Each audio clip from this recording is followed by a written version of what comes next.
So hi friends, ఇది వచ్చేసి మీరు అందరూ మా యూట్యూబ్ ఛానల్ని సపోర్ట్ చేయండి, లైక్ చేయండి, షేర్ చేయండి, సబ్స్క్రైబ్ చేయండి.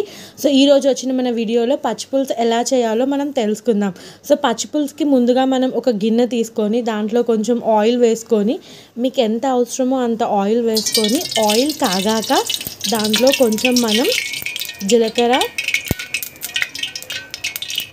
జీలకర్ర వేసుకొని, మీకు ఎంత కావాలంటే అంత జీలకర్ర వేసుకొని, దాని తర్వాత అది కొంచెం కాగాక ఆవాలు వేసుకొని,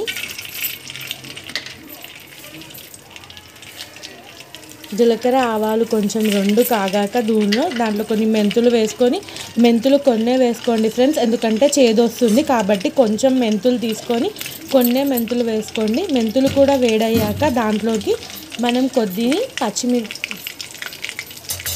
కొన్ని పచ్చిమిరపకాయలు వేసుకోండి.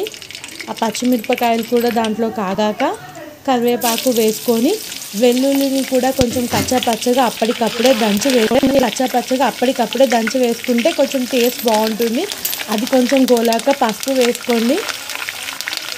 సో అన్నీ ఒకసారి బాగా వేసినవన్నీ కొంచెం బాగా మిక్స్ అవ్వాలి. చూస్తున్నారు కదా, అలా కొంచెం గోలేంత వరకు మిక్స్ చేసుకోండి. దాని తర్వాత చింతపండు, ముందుగానే నానబెట్టుకున్న చింతపండుని మీకు ఎంత పులుపు కావాలంటే అందులో ఆ పోపులో వేసుకోండి ఫ్రెండ్స్. పోపు అనేది బంద్ చేసి వేయాలి ఫ్రెండ్స్.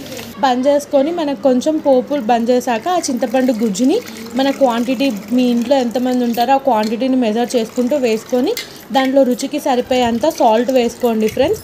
ఆ సాల్ట్ వేసుకున్నాక ఒక్కసారి మీరు టేస్ట్ చూసుకొని మిక్స్ చేసుకోండి. కొన్ని వాటర్ కూడా వేస్తున్నాం ఫ్రెండ్స్ మేము, ఎందుకంటే పుల్లగా ఉంటే తినలేరు కాబట్టి. ఇప్పుడు పైనుంచి కొన్ని ఆనియన్స్ వేస్తున్నాము. ఆనియన్స్ వచ్చేసి ఇష్టం ఉన్న వాళ్ళు వేసుకోండి ఫ్రెండ్స్, వద్దు అనుకున్న వాళ్ళు అవాయిడ్ చేసుకోండి. కానీ ఆనియన్స్ వేస్తే బాగుంటుంది. దాని తర్వాత ఫైనల్గా కొత్తిమీర వేస్తున్నాను, మళ్ళీ కొన్ని ఆనియన్స్ వేస్తున్నాను, ఎందుకంటే మాకు ఆనియన్స్ చాలా ఇష్టం ఫ్రెండ్స్. సో టేస్ట్ మాత్రం సూపర్ ఉంటుంది పచ్చి పులుసు అనేది. ట్రై చేయండి ఫ్రెండ్స్, మీరు కూడా మీ ఇంట్లో లైక్ చేయండి, షేర్